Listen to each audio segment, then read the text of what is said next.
porque piensen que así como hay han visto tanto de acero, que quizás es uno de los materiales más utilizados, también podríamos ver cada una de las aleaciones no ferrosas con la misma profundidad, ¿está bien? A los fines de formación y de utilidad no tendría mucho sentido, porque en realidad ustedes se van a encontrar con algunas de estas aleaciones solamente. Entonces vamos a ver las más comunes. Lo mismo, vamos a ver algunos diagramas, algunos son simples, otros son bastante complejos, algunos diagramas de equilibrio. Entonces vamos digamos a verlo en una forma un poco más sintética, ¿está bien? Para no abarcar, si no sería no una unidad, sino serían varias unidades, ¿está bien? La idea no es esa, sino que ustedes puedan tener un abanico de opciones y manejarse con ese abanico y después profundizar de acuerdo a si les va haciendo falta en el desarrollo de su carrera, ¿está bien? Hay ciertas carreras que, o sea, según la orientación que tengan, van a ver que tienen mucho, o sea, profundizan mucho en ciertos tipos de materiales o, por ejemplo, aleaciones no ferrosas o lo que sea, ¿está bien?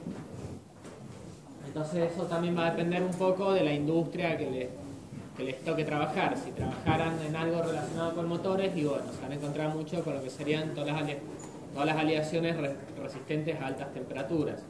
Si van a trabajar en la industria mecánica, y bueno, o sea, no solo se van a encontrar con aceros, sino que se van a encontrar con aluminios aliados. Y así uno va, digamos, trabajando con determinadas aleaciones a medida, según la industria que les toque, ¿está bien? Entonces acá vamos a tratar de hablar un poco lo más general posible y recalcando algunos detalles importantes de este tipo de aleaciones. Bueno, la tabla periódica de los elementos, todos la conocen. Digamos, si bien el hierro y en general el acero es una de las aleaciones más utilizadas, existen otras alternativas dependiendo de las necesidades de los usos, sobre todo, ¿está bien? Normalmente el hierro tiene la gran ventaja que respecto a otras industrias es mucho más fácil de obtener un acero, por ejemplo, que en el caso de aleaciones de titanio. También, por ejemplo, el titanio es costoso extraer, si bien tiene muy buenas propiedades, es muy costoso extraer, por ahí 6-7 veces más que un acero de alta resistencia. Pero bueno, justamente tiene asociada esa ventaja, la alta resistencia. Entonces, ¿cuándo voy a hacer? Si yo les doy para que ustedes me seleccionen un material para una bicicleta, no van a ser todas las bicicletas de titanio, ¿está bien? Uno cuando uno tiene siempre quiere poner lo mejor, ¿está bien? Y bueno, eso en la realidad no ocurre, uno se ve acotado también por razones económicas, ¿está bien? Pues ahí van a ver que hay otras cosas, como que el titanio, por ejemplo, es difícil de trabajar, de mecanizar, y requieren de otro personal, o sea, de otra especialización, está bien, para trabajar con esos materiales. Entonces, un poco siempre el factor, o sea, el juego de las mejores propiedades acotadas económicamente siempre va a existir. Les pongo un mal ejemplo de eso. Por ejemplo, en la fábrica de aviones en Córdoba hay toda una reja que es muy, muy, muy larga. ¿Está bien? Eso tiene toda una historia. Como no, iban a ser bancadas de motor. Bancadas de motor son lo que agarran los motores justamente de aviación. Es acero 4340 de alta resistencia, carísimo. Y como no hicieron los motores, lo usaron para hacer rejas. ¿Está bien? Entonces eso es un sacrilegio. Bueno, entonces, por eso un poco acotamos qué material usamos de acuerdo a las necesidades que vamos a tener. Bueno, justamente el aluminio es uno de los materiales de los elementos más abundantes. Después viene el hierro y después fíjense que viene el magnesio, titanio, manganeso, zinc, etc. Justamente fíjense que tenemos más de 70 elementos de metales no ferrosos, o sea que la combinación que podríamos tener es muchísima, ¿está bien? Imagínense si viéramos cada uno de esos elementos con la profundidad que vemos del acero, no terminamos nunca, ¿está bien? Y no tendría tampoco mucho sentido. Entonces,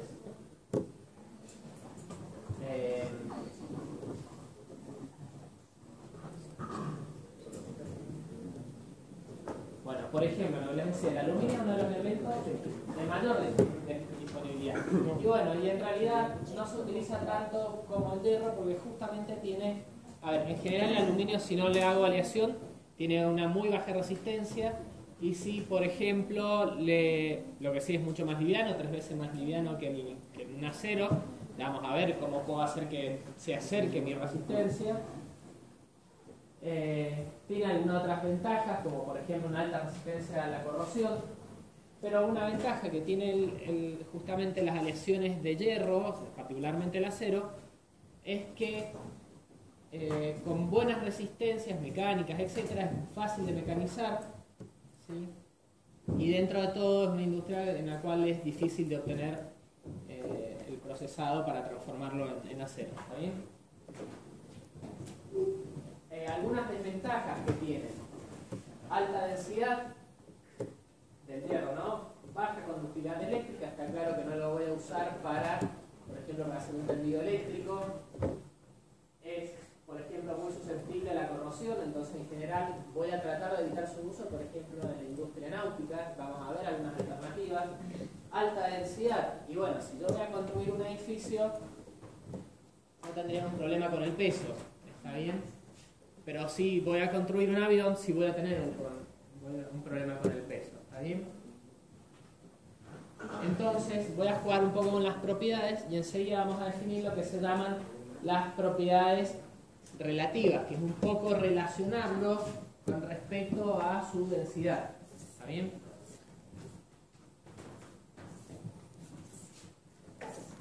Entonces, bueno, eso es un poco más, o sea, justamente cada vez se usan más aleaciones no ferrosas, o sea, sobre todo, por ejemplo, por poner un ejemplo, en la industria aeronáutica cada vez se usan más, pero a su vez, eso vamos a ver que esas mismas aleaciones no ferrosas se han ido reemplazando por materiales compuestos, por nuevos materiales compuestos, que a la vez se van reemplazando por otros materiales compuestos. ¿Está bien? Ya llegaremos en su momento a charlar sobre eso, cuando veamos un poco de materiales avanzados. Entonces, ¿qué es lo que va a hacer una aleación no ferrosa? Van a ser aquellas aleaciones en que la aliante principal no es hierro justamente. Entonces tenemos aleaciones de aluminio, de cobre, de magnesio, de zinc, titanio, y en todo esto van a tener distintas características. Por ejemplo, todas esto hizo una introducción. Por ejemplo, el aluminio, cobre, saben que tienen alta capacidad de formación. El magnesio, justamente como tiene una estructura HCP, va a tener una baja capacidad de formación. Otra cosa que tiene el magnesio, por ejemplo, es una baja temperatura para la cual se inflama, o sea que en estado, por ejemplo, fundido es muy fácil que se inflame. El aluminio, si ustedes usan una bandeja de aluminio para hacer una pizza y lo ponen en un horno de barro, por ejemplo, les va a salir todo reblandecido, porque a 660 grados ya empieza a ablandarse, en realidad es la temperatura de fusión. Entonces un poco la selección va a depender de la aplicación, ¿está bien? Particularmente hay algunas de estas aleaciones que tienen un altísimo costo, ¿sí? Por ejemplo las superaleaciones, vamos, que tienen alta resistencia, que ya vuelvo a lo mismo, pero tienen alta resistencia a la temperatura, a la corrosión, al creep, por ejemplo. Y después podemos hacer varias clasificaciones. Una de estas clasificaciones pueden ser, por ejemplo, en no ferrosos, lo que se llaman metales ligeros y metales pesados. En general los ligeros van a ser los que sean inferiores o tengan una densidad inferior a 4,5 gramos por centímetro cúbico, como el litio, berilio, aluminio, magnesio. Si yo comparo estos dos, depende de la aplicación, no podrían competir entre sí, pues justamente unos con una alta capacidad de formación, otros con poca capacidad de formación. Este se podría decir que es blando, este es duro. Con respecto a los metales pesados, bueno, podemos considerar el cobre, el plomo, por supuesto. Todos saben que tiene una alta densidad del plomo, sin siquiera haber pasado por materiales. El cobalto, bueno, hay un montón de materiales que se usan. Por ejemplo, uno podría usar, dependiendo de la aplicación, hay proyectiles cinéticos que se usan, o sea, con aplicaciones armamentísticas, por ejemplo. Así que me estoy enseñando cosas.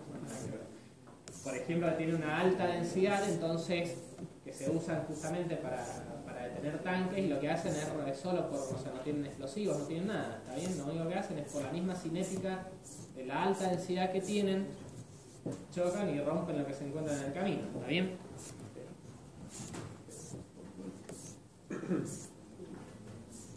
Entonces, por ejemplo, una forma de mejorar esto, por ejemplo el aluminio es un caso típico, que yo les decía que tiene una baja, en realidad una baja resistencia. Yo podría, respecto al acero, yo podría mejorar sus propiedades, por ejemplo, combinándolo con cobre, que sería una aleación típica.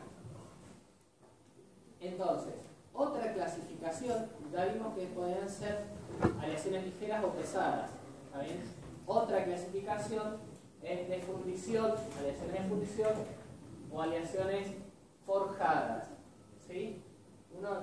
O por lo menos a mí me pasaba eso cuando estudiaba, que uno tiene la tendencia a pensar que la única fundición que existe es la de hierro, quizás justamente porque uno la estudia tanto que termina transformándose, haciéndose pensamiento, y en realidad eso no es cierto. Hay fundiciones de aleaciones no ferrosas también, por ejemplo de aluminio. Entonces, ¿cuándo voy a usar aleaciones de fundición? Bueno, cuando generalmente no las puedo trabajar mecánicamente, que es mucho más fácil, y por ahí también cuando necesito sacar piezas con formas complicadas, en la cual un molde quizás sea lo más apropiado. Por otro lado, tengo aleaciones forjadas, que pueden ser modificadas por deformación mecánica. Eso quiere decir un extrusionado, un laminado, etc. ¿Está bien?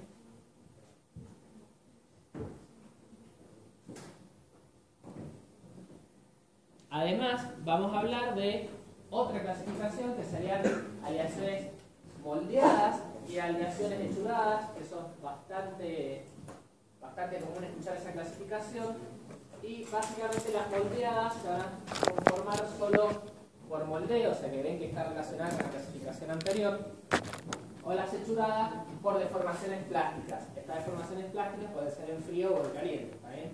Trabajo frío o trabajo en caliente. Vamos a hablar enseguida con detalle de las aleaciones tratables térmicamente. Cuando hablamos de esa nomenclatura, pero es confusa, sin embargo se usa mucho. Cuando hablamos de tratable térmicamente, es un sinónimo de decir que pueden ser endurecidas por precipitación, ¿sí? No abarca esa definición no es tan amplia como cuando uno habla de aceros que dice tratable térmicamente, ¿está bien? Uno automáticamente habla de un montón de tratamientos. Acá es sinónimo, si bien las aleaciones no ferrosas se les realiza también tratamientos térmicos, acá decir que la aleación es tratable térmicamente es sinónimo de decir que pueden ser endurecidos por precipitación. Si ya han visto una autora, igual vamos a tocar otra vez el tema. Entonces, y después, lo que yo les decía, acá me he puesto resistencia, pero en realidad podemos hablar de otras propiedades también, no solo la resistencia específica a la tensión, en donde lo que estamos haciendo es tracción, relación tracción. Por ejemplo, límite máximo de atracción, límite elástico, ¿sí?, a la tracción, y lo vamos a relacionar con la densidad. ¿Y por qué lo vamos a relacionar con la densidad? Y porque, por ejemplo, si yo comparo un acero con una aleación de, supongamos, de aluminio, y bueno, es probablemente que justamente me dé con una mayor resistencia, pero si lo relaciono con su densidad, puede ser mucho más resistente. Entonces, una forma más acertada de comparar sería relacionándolo con su densidad. ¿Qué significa una aleación entera? Justamente te dice que podés deformarlo plásticamente, y si podés deformarlo plásticamente, podés laminarlo, podés extrusionarlo, o sea, podés básicamente trabajarlo lo deformar para hacer una pieza. Eso es lo que es. Sí, no es más que eso. Entonces, con respecto a los procesos de fabricación, esto me parece importante aclararlo, los procesos de fabricación de los metales no ferrosos son similares, por supuesto no iguales, pero similares en general a las aleaciones ferrosas.